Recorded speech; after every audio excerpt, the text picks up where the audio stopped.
आज हम लोग शुरू करेंगे सिविक्स का चैप्टर 2 फेडरलिज्म। इसका मतलब होता है संघवाद। क्या होता है? संघवाद होता है। इस चैप्टर के हम लोग सारे की फीचर्स, की पॉइंट्स या सभी इंपॉर्टेंट टॉपिक्स को हम लोग इसमें कवर कर लेंगे।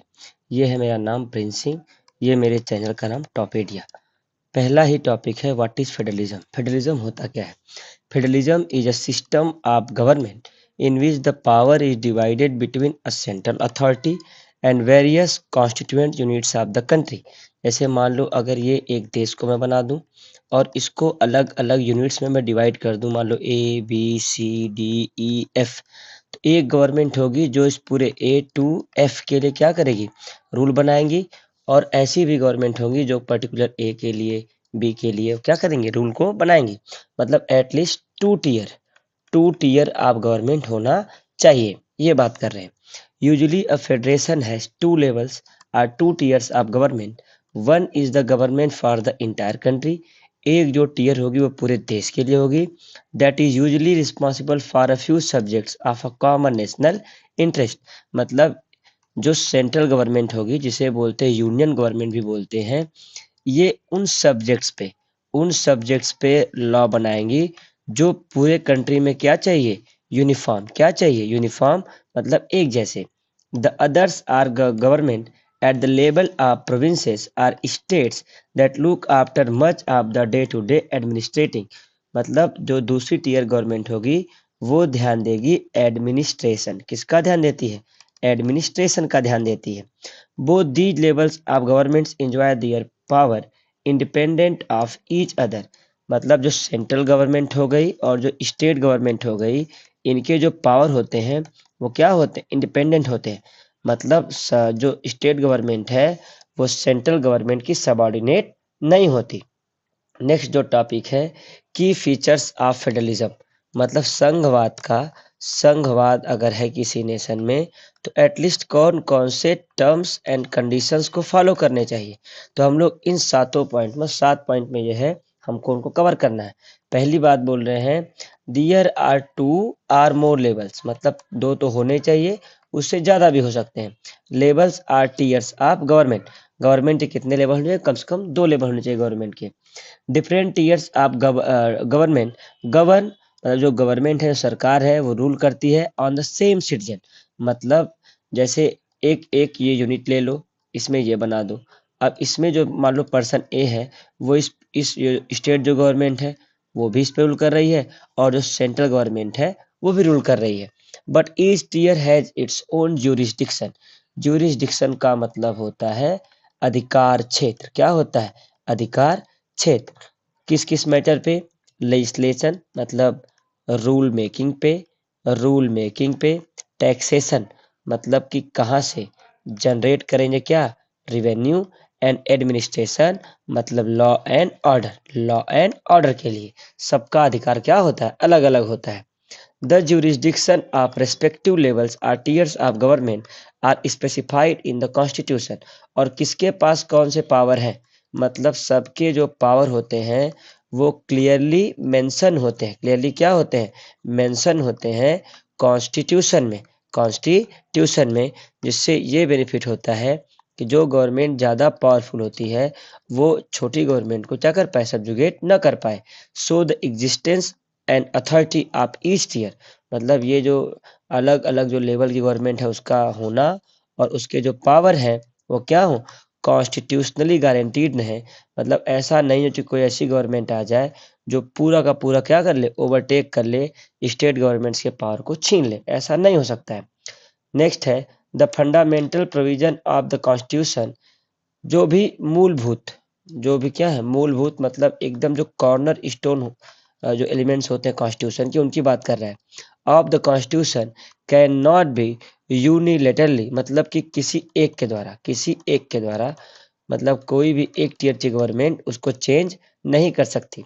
अगर आपको बेसिक या फंडामेंटल चेंजेस लाने कॉन्स्टिट्यूशन में तो आपको कंसेंट चाहिए दोनों टीयर की गवर्नमेंट का।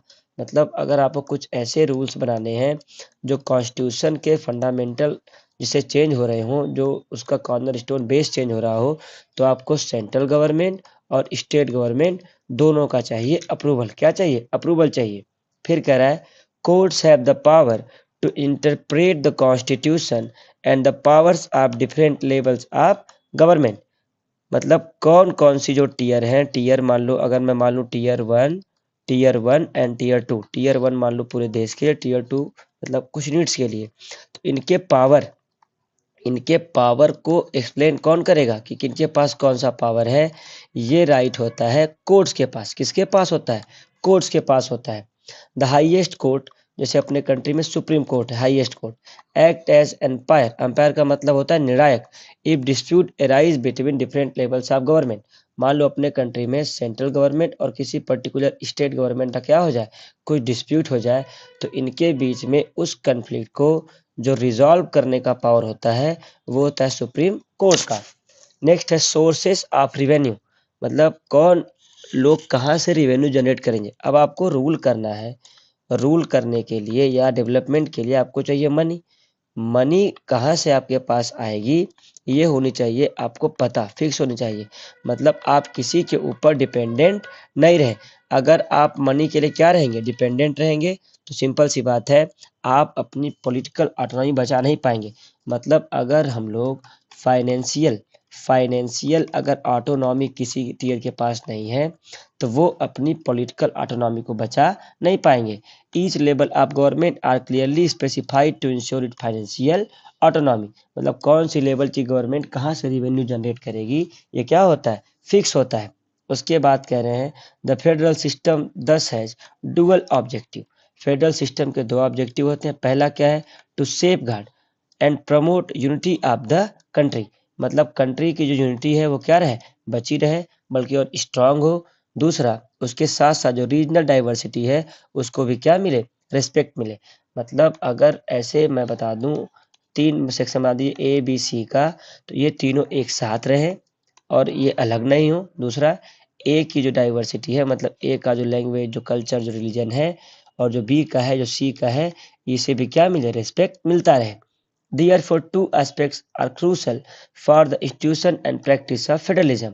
Government at different levels should agree to some rules of power sharing.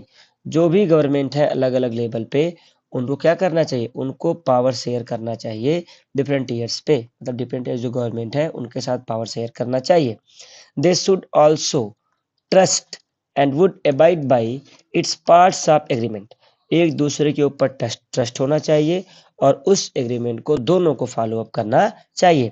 तो बोल रहा है कि एक आइडियल फेडरल सिस्टम वो है जहाँ पे दो चीजें हों। पहला क्या है, म्यूचुअल ट्रस्ट, मतलब जो डिफरेंट ईयर्स ऑफ गवर्नमेंट है वो एक दूसरे के ऊपर क्या करती रहे, विश्वास करती रहे, जिसे बोलते हैं आपसी सहमति, आपसी सहमति या विश्वास। और जो दोनों टीयर की जो गवर्नमेंट है वो एक साथ रहना चाहती हूँ। मतलब कोई भी जो फेडरल यूनिट है वो मेन जो सेंट्रल यूनिट है उससे सेपरेट नहीं होना चाहती हो। जब ऐसा रहता है जील इंथुजियाज्म, तो ही क्या करता है, फेडरल स्ट्रक्चर वर्क करता है। अब नेक्स्ट है types of federation. Types of federation मतलब जो संघ है, संघ के प्रकार कैसे हैं, संघ के प्रकार कैसे हैं। पहला है कमिंग टुगेदर फेडरेशन, दूसरा है होल्डिंग टुगेदर फेडरेशन। तो पहले देखिए कमिंग टुगेदर फेडरेशन। कमिंग का मतलब आ रहे हैं अपने से क्या कर रहे हैं, मतलब छोटे छोटे जो स्कैटर्ड यूनिट्स हैं वो एक दूसरे के साथ आज क्या कर रहे हैं, एक बिगर यूनिट क्या कर रहे हैं, बिगर यूनिट बना रहे हैं कमिंग टुगेदर फेडरेशन में। दिया है independent states coming together on their own to form a bigger unit. मतलब बोले कि जो छोटे छोटे जो स्टेट्स हैं वो क्या कर रहे हैं, आके मिल रहे हैं और एक बड़ी यूनिट बना रहे हैं। So that by pulling sovereignty, उससे उनका इंडिपेंडेंटनेस भी बचा रहेगा और रिटेनिंग आइडेंटिटी, उनकी जो आइडेंटिटी वो तो मेंटेन रहेगी। उसके साथ साथ बेनिफिट क्या होगा, उनकी सिक्योरिटी क्या कर जाएगी, इनहेंस क्या कर जाएगी, इनहेंस। अगर छोटे छोटे रीजन में रहेंगे तो उनके ऊपर अटैक करके उनको कंट्रोल करना आसान रहेगा, लेकिन जब बड़े यूनियन का पार्ट रहेंगे तो क्या रहेगा, उनको कंट्रोल करना थोड़ा टफ हो जाएगा। मतलब पूरी यूनियन क्या करेगी, उनके लिए साथ खड़ी रहेगी। This type of coming together federation include USA. जैसे यूएसए क्या है, 50 स्टेट्स की एक कंट्री है, मतलब 50 स्टेट्स का संघ है। उसके बाद स्विट्जरलैंड एंड ऑस्ट्रेलिया। तो कमिंग टुगेदर फेडरेशन में यूएसए है, स्विट्जरलैंड है और ऑस्ट्रेलिया है। In this first category of federation all constituent states usually have equal power. मतलब अगर मान लो ए बी सी डी अलग अलग मान लो यूनिट्स हैं, सबके पावर्स क्या है, सेम है। और इनके ही नहीं, ये पूरे जो यूनिट का भी पावर क्या होता है, एक बराबर होता है। एंड और strong as well the federal government. मतलब अलग अलग तो ये सेम पावर के साथ होते ही हैं, लेकिन एक यूनिट का पावर जो होता है वो फेडरल गवर्नमेंट से क्या होता है, नियरली इक्वल होता है। नेक्स्ट है holding together federation. Holding together federation. अब आप ये समझिए, मतलब एक जब बड़ी टेरिटरी है, जितनी बड़ी टेरिटरी रूल करना उतना टफ होता है, तो इसको छोटे छोटे पार्ट में बांट लेते हैं, क्या करने के लिए, रूल करने के लिए। समझ गए ना। तो इसमें सबको एक सेम पावर नहीं दे सकते आप, या इसमें जो सेंट्रल गवर्नमेंट रहेगी जो पूरे कंट्री के लिए रूल करेगी, उसको ज़्यादा पावरफुल होना पड़ेगा इन अलग अलग कॉन्स्टिट्यूएंट स्टेट से। ठीक है ना। A large country decides to divide its power between the constituent states and the national government. जब एक बड़ा देश अपने पावर को डिवाइड करता है सेंट्रल गवर्नमेंट और उसके अलग अलग यूनिट्स में, तब वो बनता है होल्डिंग टुगेदर फेडरेशन। इसका एग्जांपल है इंडिया, स्पेन और बेल्जियम, जिसको हमने पढ़ा है चैप्टर 1 पावर शेयरिंग में। Are example of this kind of holding together federation. In this category, the central government tends to be more powerful, whereas the state, जैसे हमने देखा था कमिंग टुगेदर में सेंट्रल गवर्नमेंट और जो कॉन्स्टिट्यूएंट यूनिट्स थे, इनके पावर कैसे थे, आइडेंटिकल। कैसे थे, आइडेंटिकल थे। लेकिन इसमें बोल रहा है कि सेंट्रल गवर्नमेंट क्या रहेगी, ज़्यादा पावरफुल रहेगी स्टेट से। Very often different constituent units of the federation have unequal power. मतलब जैसे उसमें पढ़ा था आपने, जो अलग अलग यूनिट सबके पावर सेम है, लेकिन इसमें ऐसा नहीं रहेगा। कुछ यूनिट्स को कुछ स्पेशल पावर दी जाएगी। जैसे आपने पढ़ा होगा जम्मू एंड कश्मीर को मिला था आर्टिकल 370 के थ्रू क्या, स्पेशल पावर, जो अब हो चुका है एबोलिश। क्या हो चुका है, एबोलिश। और असम को, नागालैंड को, अरुणाचल प्रदेश को, मिजोरम को भी स्पेशल पावर है under article 371। All states of the Indian union do not have identical power. मतलब सबके पावर सेम नहीं है, कुछ स्टेट्स के पास स्पेशल स्टेटस हैं, जैसे Assam, Nagaland, Arunachal Pradesh and Mizoram enjoy special powers under certain provision of the constitution. और जो ये इंश्योर करता है आर्टिकल 371। और ये पावर क्यों मिले हैं, क्योंकि वो सोशली और हिस्टोरिकली क्या थे, उनके जो सरकमस्टांसेस थे वो अलग थे। कुल मिला जुला के उनको हम लोग कुछ स्पेशल पावर दे के अपने कंट्री में एक साथ रखते हैं। किस किस बेस पे उनको पावर मिला है, जैसे उनको प्रोटेक्शन मिलता है लैंड राइट्स का। मतलब इन रीजन में कोई भी और जाके ज़मीनों को परचेज नहीं कर सकता है। ज़मीनें रहेंगी वहाँ के इंडिजिनस पीपल की, मतलब वहाँ के ओरिजिनल सेटलर्स की ही ज़मीनें रहेंगी इन रीजन्स की। ठीक है ना। और सबसे ज़्यादा प्रेफरेंस किया जाएगा उनके कल्चर को, मतलब उनके कल्चर को किया जाएगा फॉस्टर। क्या किया जाएगा, फॉस्टर किया जाएगा, फॉस्टर FOSTER। और उसके साथ साथ उस स्टेट की जो गवर्नमेंट सर्विसेज रहेंगी उसमें प्रिविलेज मिलेगा उन पर्टिकुलर स्टेट के इंडिजिनस पीपल को, इंडियंस जो उस स्टेट के परमानेंट रेजिडेंट्स नहीं है। जैसे मान लीजिए यूपी से जाके आप नागालैंड में ना तो आप ज़मीन खरीद सकते हैं, ना तो वहाँ पे घर खरीद सकते हैं। ये पूरी प्रॉपर्टी उनकी क्या होती है, प्राइवेट रहती है, मतलब उन्हीं लोगों के लिए रहती है। इसके साथ साथ स्टेट का तो हो गया, यूनियन टेरिटरीज का देख लीजिए। यूनियन टेरिटरीज कौन सी बॉडी होती हैं, मतलब ये स्मॉल यूनिट्स होते हैं जिनको आप स्टेट्स डिक्लेयर नहीं कर सकते, या इनका लोकेशन ऐसा होता है कि ये किसी भी स्टेट्स में मर्ज नहीं किया जा सकते। तो इनके पास जो पावर होता है वो क्या होता है, बहुत ही कम होता है। कुछ स्टेट्स में स्टेट असेंबली होता है, जैसे दिल्ली को देख लो, कैपिटल सिटी दिल्ली में क्या होता है, असेंबली का इलेक्शन होता है, जहाँ पे चूज किया जाता है CM। जम्मू एंड कश्मीर का भी सेम हाल है। लेकिन जो बाकी जो आपके पास यूटीज हैं, इनको रूल करती है डायरेक्ट कौन, सेंट्रल गवर्नमेंट। यही चीज़ में देखना है। There are some units of the Indian union which enjoy very little power. बहुत सी ऐसी यूनिट्स हैं जिनके पास बहुत कम पावर होता है। These are areas which are too small to become an independent state but which could not be merged with any of the existing states। मतलब ये वो एरियाज होती हैं जो छोटी होती हैं, जो स्टेट्स नहीं बन सकती, लेकिन इनको किसी भी स्टेट से मर्ज भी नहीं कर सकते। These areas are like Chandigarh, Lakshadweep, Jammu Kashmir, Ladakh, Delhi. हैं, इन्हें क्या बोलते हैं? यूटीज। क्या बोलते हैं? यूटीज बोलते हैं, यूनियन टेरिटरीज बोलते हैं। This territories do not have power of states. इनके पास स्टेट जैसे पावर नहीं होते हैं।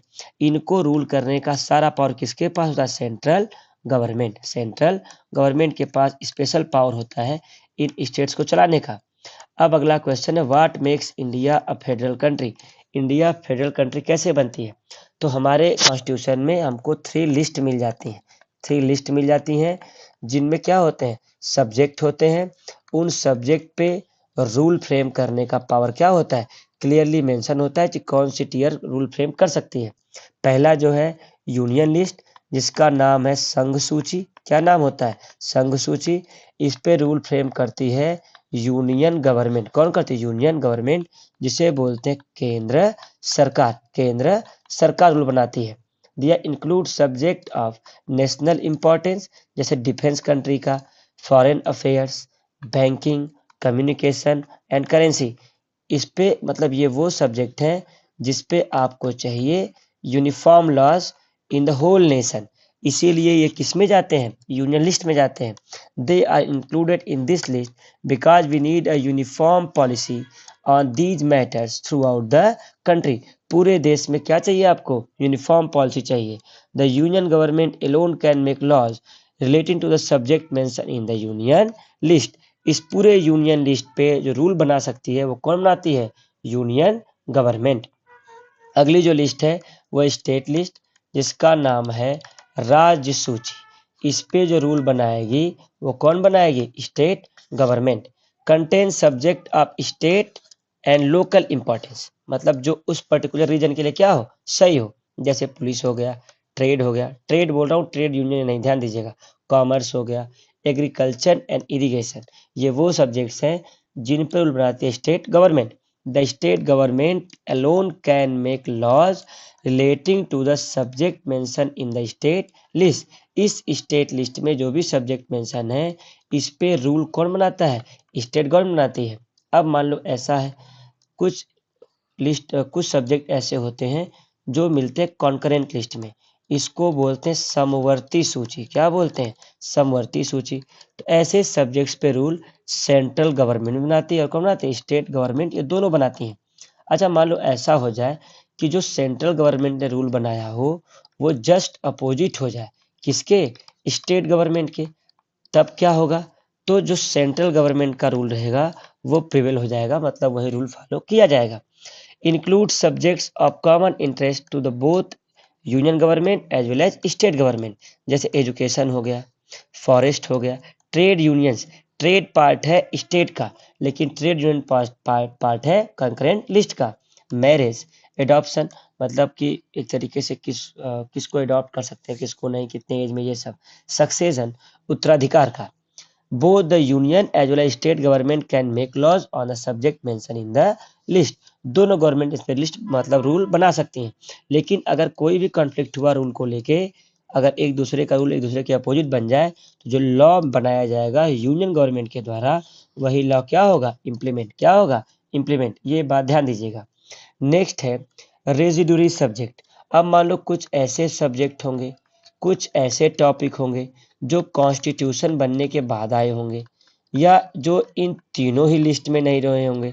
ऐसे लिस्ट पे रूल मेकिंग या लॉ मेकिंग का पावर किसके पास रहेगा? तो वो रहता है सेंट्रल गवर्नमेंट के पास। Subject that do not fall in any of the 3 list, जो तीनों लिस्ट में नहीं मिलता है, are subject like computer software, जो कि आया कॉन्स्टिट्यूशन बनने के बाद।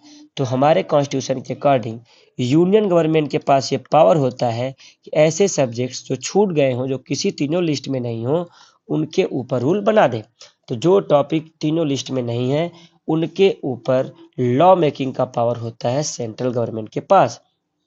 नेक्स्ट है हाउ इज फेडरलिज्म प्रैक्टिस। हमारे कंट्री में फेडरलिज्म कैसे प्रैक्टिस की जाती है? तो जो पहला टॉपिक है वह है लिंग्विस्टिक स्टेट, मतलब formation, formation formation of states formation of states on the basis of language. तो हमारे कंट्री में केवल लैंग्वेज के बेस पे नहीं, कल्चर के बेस पे भी बनाए गए, इथनिसिटी के बेस पे बनाए गए, जियोग्राफी के बेस पे बनाए गए स्टेट्स को अलग अलग किया गया। 1947 में जब कंट्री आज़ाद हुआ उस समय का मैप देखेंगे और आज का मैप देखेंगे तो आपको बहुत ज़्यादा डिफरेंस मिलेगा। ओल्डर स्टेट्स आपको दिखते ही नहीं है, ठीक है ना। दिया in 1947 the boundaries of several old states of India were changed in order to create the new states. Old states की बाउंड्री को चेंज की गई। जैसे एक था रीजन बॉम्बे का, बॉम्बे को अलग करके बनाया गया गुजरात एंड महाराष्ट्र। गुजरात बोलने वाले गुजराती में, महाराष्ट्र बोलने वाले मराठी बोलने वाले महाराष्ट्र में। This was done to ensure that people who spoke the same language lived in the same states. ये किया गया कि अगर सेम लैंग्वेज बोलने वाले हैं तो क्या रहे, सेम लैंग्वेज। जैसे तमिल बोलने वाले हैं तमिलनाडु में चले जाएं, मलयालम बोलने वाले हैं तो केरला में चले जाएं, तेलुगु बोलने वाले हैं आंध्र प्रदेश में चले जाएं, ठीक है। ऐसा उड़िया बोलने वाले उड़ीसा में चला जाए। Some states were created not on the basis of language. कुछ स्टेट्स लैंग्वेज के बेस पे नहीं, जबकि बेस थे कल्चर, इथनिसिटी और ज्योग्राफी के बेस पे। ऐसे स्टेट्स हैं नागालैंड, उत्तराखंड एंड झारखंड। अब जब डिमांड किया गया कि फॉर्मेशन हो स्टेट्स का लैंग्वेज के बेस पे, सिंपल सी बात है, एक मन में ये फियर था कि अगर लैंग्वेज के बेस पे अगर हम लोग क्या करें, स्टेट्स को अगर बाहर देंगे तो इससे क्या प्रमोट होगा, डिसइंटीग्रेशन। डिसइंटीग्रेशन का मतलब कंट्री क्या हो जाएगी, टूट जाएगी, बिखर जाएगी। सब national leaders like Pandit Nehru feared that it would lead to the disintegration of the country। Country क्या हो जाएगी, इससे कंट्री की यूनिटी ब्रेक हो जाएगी। The central government resisted linguistic states for some time। लेकिन तमिलनाडु में कंटिन्यूअस प्रोटेस्ट चलता है, ठीक है ना। और एक प्रोटेस्टर का जब डेथ हो जाता है तो वहाँ बहुत ज़्यादा एंगर रेज हो जाता है और गवर्नमेंट को ये बात माननी पड़ जाती है कि हाँ चलो ठीक है, फॉर्मेशन करते हैं स्टेट के बेस पे। But the experience has shown that the formation of linguistic states has actually made the country more United. जब सब स्टेट्स के पास ये पावर था कि अपनी लैंग्वेज पे प्राइड कर सकते हैं, अपनी लैंग्वेज के बेस पे स्टेट का फॉर्मेशन कर सकते हैं, जब सबकी प्राइड एंड सबकी डिग्निटी को एक चांस मिलता है तो सिंपल सी बात है, एक तरीके से कंट्री क्या होती है, यूनाइटेड। सबको अपनी डिग्निटी को सिक्योर करने का चांस मिलता है। नेक्स्ट है लैंग्वेज पॉलिसी।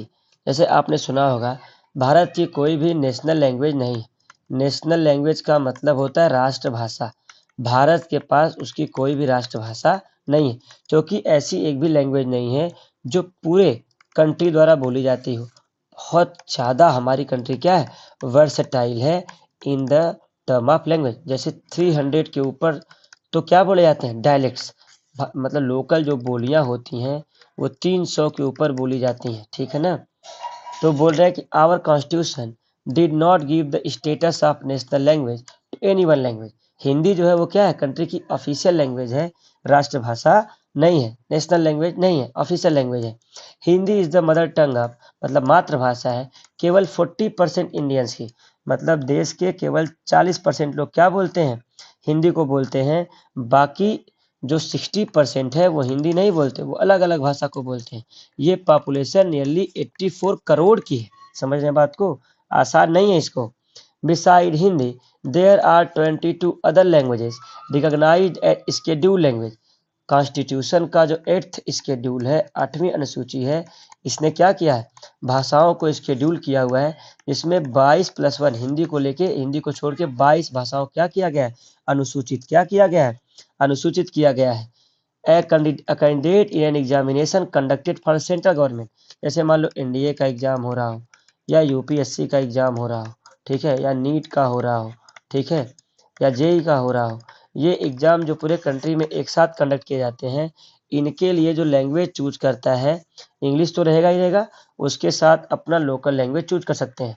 गुजराती जो है गुजरात वाले गुजराती लैंग्वेज चूज कर लेंगे, उड़ीसा वाले उड़िया कर लेंगे, मिजोरम वाले मिजो कर लेंगे, बोडो कर लेंगे, मणिपुरी कर लेंगे, ऐसा। और स्टेट का क्या होता है, अपना ऑफिशियल लैंग्वेज होता है। जैसे यूपी का हिंदी है और क्या है, उर्दू, क्या है, उर्दू है यूपी का। स्टेट्स का भी क्या होता है, ऑफिशियल लैंग्वेज होता है। नेक्स्ट है सेंट्रल स्टेट रिलेशन। सेंटर और स्टेट का रिलेशन जो होता है वो देखो कैसे। या restructuring the centre state relation is one more way in which federalism have been strengthen in practice. जैसे जैसे सेंटर मतलब सेंट्रल गवर्नमेंट स्टेट गवर्नमेंट के साथ कोऑपरेट करती गई है वैसे वैसे जो फेडरलिज्म है वो क्या होता गया है, स्ट्रांग होता गया है। How the constitution arrangement for sharing power work is really depends on large extent on how ruling parties and leaders follow these arrangements. मतलब जो पार्टी रूल कर रही है स्टेट में और सेंट्रल में, वो लोग कितना ज़्यादा इस अरेंजमेंट को मेंटेन करना चाहते हैं। जैसे लंबे समय तक जो आईएनसी थी, इंडियन नेशनल कांग्रेस, वो रूल कर रही थी सेंटर में भी और स्टेट्स में भी। तो जो स्टेट्स थे उनके पास ज़्यादा अपने आप को एक्सप्रेस करने का चांस मिलता नहीं था। This mean that the state government did not exercise their right to autonomous federal units. लेकिन 1990 के बाद ये चेंजेस दिखना शुरू हो गए, क्योंकि अगर मान लो लोकसभा का इलेक्शन है, लोकसभा में जो टोटल नंबर ऑफ सीट है वो है 543। अगर आपको चाहिए मेजॉरिटी, तो मेजॉरिटी के लिए चाहिए होता है आधे से ज़्यादा। 543 ऑड नंबर है, इसमें एक ऐड करके 2 से डिवाइड कर दीजिए, तो 544 डिवाइड बाई 2, जो रिजल्ट आएगा 272 आ जाएगा। 272 आ जाएगा। इसका मतलब ये है कि किसी भी पॉलिटिकल पार्टी को एटलीस्ट 272 सीट चाहिए जीतने के लिए। Since no single party got a clear majority in Lok Sabha, the major national parties had to enter into an alliance with many parties including several regional parties to form a government at the center। जब कोई भी party मतलब क्या कर रहे हैं कि majority जब नहीं पाती है तो उनको रीजनल गवर्नमेंट के साथ क्या करना पड़ता है, कोलैबोरेट करना पड़ता है गवर्नमेंट को फॉर्म करने के लिए। अब जिस भी रीजनल गवर्नमेंट के साथ ये कोलैबोरेट करेंगे, अलायंस फॉर्म करेंगे, सिंपल सी बात है, वो किसी न किसी टर्म एंड कंडीशन पे इनके साथ जुड़ेंगे तो क्या करना पड़ेगा, उनको कुछ न कुछ ऑटोनॉमी देनी पड़ेगी। जैसे करंट में 2024 में जो इलेक्शन हुआ, एनडीए गवर्नमेंट की मेजॉरिटी नहीं आई, तो उनको आंध्र प्रदेश और बिहार की जो सरकार है इसके साथ क्या करना पड़ा, मतलब जो नीतीश कुमार की सरकार है और जो नायडू की सरकार है, इनको क्या करना पड़ा, सपोर्ट लेना पड़ा। अब देखेंगे जो भी बजट आएगा या जो भी रूल बनेंगे उसमें बिहार और आंध्र प्रदेश को क्या मिलता है, ज़्यादा बेनिफिट मिलता है बाकी स्टेट से कंपेरिजन में। नेक्स्ट है डिसेंट्रलाइजेशन इन इंडिया। मतलब सेंट्रलाइजेशन का मतलब होता है सारा पावर इकट्ठा हो जाए। आगे लग गया डी, ये निगेटिव एस्पेक्ट्स में लग गया, मतलब सारा पावर इकट्ठा नहीं होना है, पावर को बांटना है। तो सेंट्रल गवर्नमेंट का पढ़ लिए, स्टेट गवर्नमेंट का पढ़ लिए, अब पढ़ना है आपको लोकल गवर्नमेंट का। मतलब पावर जो है बांटी जाएंगी लोकल यूनिट्स में। इसके पीछे का रीजन बहुत सिंपल सा है, हमारे जो स्टेट्स हैं, स्टेट्स हमारे इतने बड़े हैं, एरिया में ले लो, पॉपुलेशन में तो बहुत बड़े हैं। पॉपुलेशन में अगर लोग, फ्रांस की पॉपुलेशन 6 करोड़ है, यूपी का अकेला 25 करोड़ है, रशिया की 14 करोड़ है, यूपी का उससे दुगना है, बहुत ज़्यादा है। एरिया में भी क्या है, बड़े हैं। मतलब हमारे इंडिपेंडेंट स्टेट जो है यूरोप की नेशन से बड़े हैं। तो कम से कम एक लेवल की गवर्नमेंट और होनी चाहिए जो उस स्टेट्स के अंदर की डाइवर्सिटी को क्या कर पाए, अकोमोडेट कर पाए। A major step toward decentralization was taken in 1992। 1992 में जो चेंजेस आते हैं जिससे कंट्री की फेडरल जो स्ट्रक्चर वो क्या होती है और स्ट्रांग होती है। The constitution was amended to make the third tier of democracy more powerful and effective. 1992 में कॉन्स्टिट्यूशन में अमेंडमेंट करते हैं, संशोधन क्या करते हैं, संशोधन करते हैं, बदलाव करते हैं इस स्ट्रक्चर को और ज़्यादा अच्छा बनाने के लिए। पहला ये कॉन्स्टिट्यूशनली मैंडेटरी कर दिया गया, हर स्टेट को ये मैंडेटरी कर दिया गया, आवश्यक कर दिया गया कि जो इलेक्शन होंगे वो क्या होंगे, रेगुलर बेस पे होंगे लोकल गवर्नमेंट के लिए। सीट्स रिजर्व कर दी गई इलेक्टेड बॉडीज में, एग्जीक्यूटिव हेड के लिए, किसके किसके लिए, जैसे शेड्यूल कास्टेस के लिए जिन्हें बोलते हैं SC ST and even for OBC के लिए सीट क्या कर दी गई, रिजर्व कर दी गई। उसके साथ साथ 1/3 सीट्स रिजर्व की जाती हैं वुमेन के लिए इन लोकल लेवल इलेक्शन में। दिया an independent institution called the state election commission SEC, जो क्या करवाएगा, जो कंडक्ट करवाएगा पंचायत, मतलब जो इलेक्शन होगी रूरल बॉडीज में, एंड म्यूनिसिपल इलेक्शन जो होगी कहाँ पे, अर्बन बॉडीज में। तो रूरल और अर्बन बॉडीज के जो इलेक्शन होंगे उनके लिए क्या बनाया गया, स्टेट इलेक्शन कमीशन बनाया गया। The state government are required to share some powers and revenue मतलब कुछ पैसा और कुछ पावर क्या क्या शेयर किया जाए, किसके साथ, लोकल गवर्नमेंट के साथ। और ये जो पावर शेयरिंग है ये हर स्टेट्स में आइडेंटिकल नहीं है, मतलब हर स्टेट सेम पावर शेयर नहीं करती, ये बात कर रहे हैं। अब देखिए हमने दो देखा, मतलब एक तरीके से देखेंगे रूरल का और देखेंगे अर्बन का। अर्बन में भी दो, मतलब एक टाउन का और एक किसका देखेंगे, एक देखेंगे सिटी का, बिग सिटीज का, ठीक है ना। अब ध्यान से देखिए, कह रहा है rural local government is popularly known as Panchayati Raj. इसे किस नाम से बोल रहे हैं, पंचायती राज, पंचायती राज के नाम से बोल रहे हैं, ध्यान से समझिएगा इसको, ठीक है, पंचायती राज बोल रहे हैं, ठीक है। ईच विलेज और group of village in some states has a gram panchayat. तो जो विलेज हैं या जो इनका ग्रुप है, इनको मिला के क्या बोलते हैं, ग्राम पंचायत। इनके पास क्या होती है, ग्राम पंचायत होती है, मतलब जिसे आप बोल रहे हैं ग्राम ग्राम सभा। क्या बोल रहे हैं, ग्राम सभा बोल रहे हैं। दिस इज अ काउंसिल, ये परिषद होता है, consisting of several ward members, जिन्हें बोलते हैं पंच, मतलब इनमें रहेंगे पंच, पंच जिन्हें बोल रहे हैं ward members, ward members plus एक क्या रहेगा, सरपंच, क्या रहेगा, सरपंच, जो इनका क्या रहता है, प्रेसिडेंट, क्या रहेगा, प्रेसिडेंट। समझ गए, इन पंचों का क्या होता है, एक प्रेसिडेंट होता है, मुखिया होता है, क्या होता है, मुखिया होता है, जिसे बोलते हैं सरपंच, क्या बोलते हैं, सरपंच बोलते हैं। फिर क्या बोल रहे हैं, इनका जो इलेक्शन होता है directly elected by all adult population, मतलब जो वोटर्स होंगे, वोटर्स जो होंगे क्या, 18 प्लस एज के जो होंगे, और living in that ward or village, इनका इलेक्शन कौन करता है, यहाँ की एडल्ट पॉपुलेशन, एडल्ट पॉपुलेशन मतलब 18 प्लस ईयर के लोग करेंगे। In the decision making body for the entire village, ये it is the decision making body, ये पूरे विलेज के लिए क्या लेती है, डिसीजन, पूरे विलेज के बिहाफ पे ये जो पंचायत है क्या करती है, निर्णय ले लेती है। The panchayat works under overall supervision of gram sabha, और मतलब पूरा ग्राम सभा क्या करता है, पंचायत के काम को देखता रहता है। अब क्या होता है, जो भी वोटर्स होते हैं इस गांव के, इनको मिलना पड़ता है, ठीक है ना, इस पूरे ग्राम सभा के मेंबर होते हैं इसके वोटर्स, मतलब ग्राम सभा जो इस पूरे टीयर का काम देखती है, इसके मेंबर इस पूरे गांव के क्या होते हैं, वोटर्स होते हैं। और कम से कम साल में 2 या 3 बार एनुअल क्या होता है, इनका मीटिंग होता है, रेगुलर मीटिंग होती रहती है, जो इस पूरे काम को क्या करते हैं, सुपरवाइज करते हैं। और कितना मतलब रेवेन्यू जनरेट किया जाए, इस सब बातों का ध्यान देते हैं। It has to meet at least twice और thrice in a year to approve the annual budget, एक साल में कितना पैसा गांव में खर्च किया जाए पूरे ग्राम सभा में। उसके साथ साथ इस मतलब पर्टिकुलर पिछले 3 4 5 6 महीनों में आपने जो काम किया वो कैसा किया, इसका पर रिव्यू देना होता है। ये है लोकल का, ठीक है ना। और लोकल जो गवर्नमेंट है ये स्ट्रक्चर पूरा जाता है डिस्ट्रिक्ट लेवल, कहाँ तक जाता है, डिस्ट्रिक्ट लेवल तक जाता है। कैसे जाता है, मतलब ग्राम सभा मिल के क्या बनाएगी, एक बनाती, चूज करती है ब्लॉक को, जिसे बोलते हैं समिति या मंडल, और वो मतलब किसको चूज करती है, जिला परिषद, किसको चूज कर लेती है, जिला परिषद को। बोल रहे a few gram panchayat or group together to form what is usually called a panchayat samiti. Panchayat समिति को क्या बोलते हैं, ब्लॉक बोलते हैं या मंडल बोलते हैं।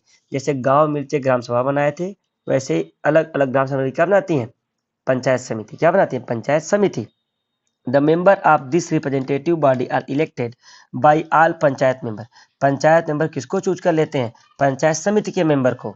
और जो पंचायत समिति है, मतलब ग्राम सभा से बनती है पंचायत समिति, इस पंचायत समिति से बन जाएगा आपका जिला परिषद, क्या बन जाएगा, जिला परिषद। मंडल के जो लोग क्या करेंगे, एक साथ जुड़ के बनाते हैं जिला परिषद, क्या बनाते हैं, जिला परिषद। मोस्ट मेंबर ऑफ द जिला परिषद आर इलेक्टेड, जिला परिषद के मेंबर्स का क्या होता है, इलेक्शन, क्या होता है, इलेक्शन। अब जिला परिषद का मेंबर, जिला परिषद का जो मेंबर है आप समझिएगा, ये आए हैं लोकल गवर्नमेंट से।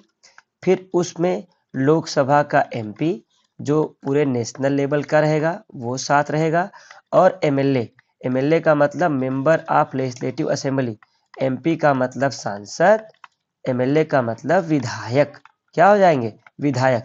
आप देखोगे ऐसा स्ट्रक्चर है इसमें लोकल, नेशनल और स्टेट, स्टेट गवर्नमेंट, ये तीनों एक साथ आ जाते हैं। members of the Lok Sabha and MLAs, that district and some other officials of the other district level bodies are also its member. इस जिला परिषद का मेंबर लोकसभा के मेंबर भी रहेंगे, एमएलए भी रहेंगे। मतलब एक तरीके से ऐसा स्ट्रक्चर डेवलप हो जाता है कि जो तीनों टीयर के जो मेंबर होते हैं वो एक साथ मिलकर पूरे जिले में पूरे काम करते हैं। जिला परिषद जो चेयरपर्सन होगा वो क्या होगा, पॉलिटिकल हेड होता है जिला परिषद का। कंक्लूड कर लीजिए जरा, ग्राम है, ये ग्राम मिलकर क्या बनाएंगी, ग्राम सभा। क्या बनाएंगी, ग्राम सभा। ये ग्राम सभा मिलकर क्या बनाएंगी, पंचायत। पंचायत समिति बनाएगी। ये पंचायत समिति मिलकर बनाएगी जिला परिषद। क्या बनाएगी, जिला परिषद। और इस पूरे जिला परिषद को लीड करेगा चेयरपर्सन। कौन करेगा, चेयरपर्सन। ये स्ट्रक्चर है रूरल बॉडीज का। किसका है, रूरल बॉडीज का है। अब हमको पढ़ना है अर्बन का। किसका पढ़ना है, अर्बन का पढ़ना है। अर्बन, अर्बन मतलब शहरी। तो एक होगा टाउन्स जो छोटे शहर हैं, दूसरा होगा बिग सिटीज मतलब जो बड़े शहर हैं। अब इनमें क्या होगा, similarly local government body exist for urban areas as well. Municipalities are set up in town. यहाँ पे कौन करेगा, म्यूनिसिपालिटी। यहाँ पे रहेगा म्यूनिसिपालिटीज रहेंगी। यहाँ पे रहेगा municipal, municipal corporation, municipal corporation ये रहेंगी बड़े शहरों में। In big cities are constituted into municipal corporation. Both municipalities and municipal corporation are controlled by elected bodies consisting of people's representative. इन दोनों को एक इलेक्टेड बॉडीज क्या करती है, रिप्रेजेंट करती है। म्यूनिसिपल चेयरपर्सन ये क्या होता है, पॉलिटिकल हेड होता है म्यूनिसिपैलिटी का। ठीक है ना, जैसे वहाँ पे क्या था, जिला परिषद का चेयरपर्सन था, वैसे इसमें कौन है, म्यूनिसिपल चेयरपर्सन है। इस म्यूनिसिपल अब जो म्यूनिसिपल कॉरपोरेशन है, अब जो म्यूनिसिपैलिटी का जो हेड है उसे क्या बोलेंगे, municipal municipal chairperson, municipal chairperson. इसका जो हेड रहेगा उसे क्या बोलेंगे, मेयर। क्या बोलेंगे, मेयर। मेयर जो होगा वो हेड होगा बिग सिटीज के लोकल गवर्नमेंट का। Such an officer is called the mayor. मतलब म्यूनिसिपल कॉरपोरेशन का जो हेड उसे क्या बोलेंगे, मेयर। गांव वाले क्या बोल रहे थे, चेयरपर्सन। टाउन्स वाले को म्यूनिसिपल चेयरपर्सन और बिग सिटीज वालों को मेयर। क्या बोल रहे थे, मेयर, इनके ऑफिशियल हेड्स को। That's all about it. Thank you.